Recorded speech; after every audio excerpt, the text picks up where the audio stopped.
আধুনিক নগরায়নের মূল শর্ত সুপরিকল্পিত অবকাঠামো, কিন্তু বাস্তবে আমাদের শহরের চিত্র ঠিক উল্টো। ঝকঝকে বাণিজ্যিক ভবন তৈরি হলেও নেই পর্যাপ্ত পার্কিং ব্যবস্থা।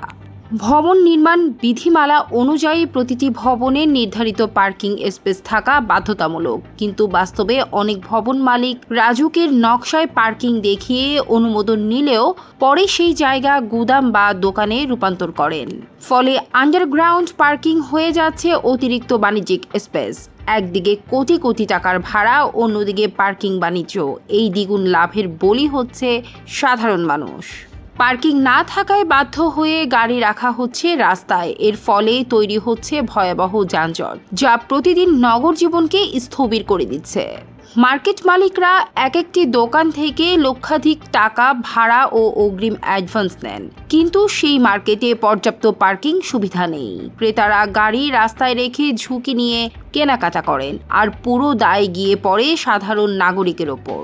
এতদিন ট্রাফিক পুলিশ কেবল চালককে জরিমানা করেছে, কিন্তু সমস্যার সমাধান হয়নি।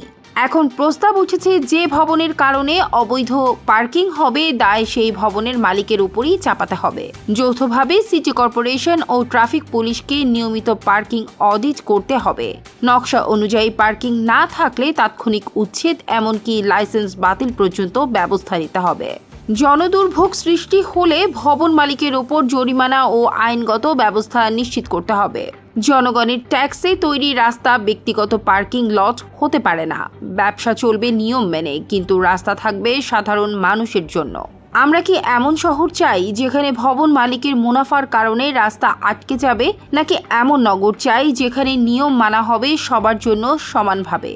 প্রশ্ন উঠেছে, যদি শহরের রাস্তা ব্যক্তিগত লাভের কারণে দখল হয়ে যায়, তবে এই নগর সত্যিই কার, জনগণের নাকি মুনাফার মালিকদের? সিটিজেন ভয়েস, দেশ ও মানুষের সংবাদ।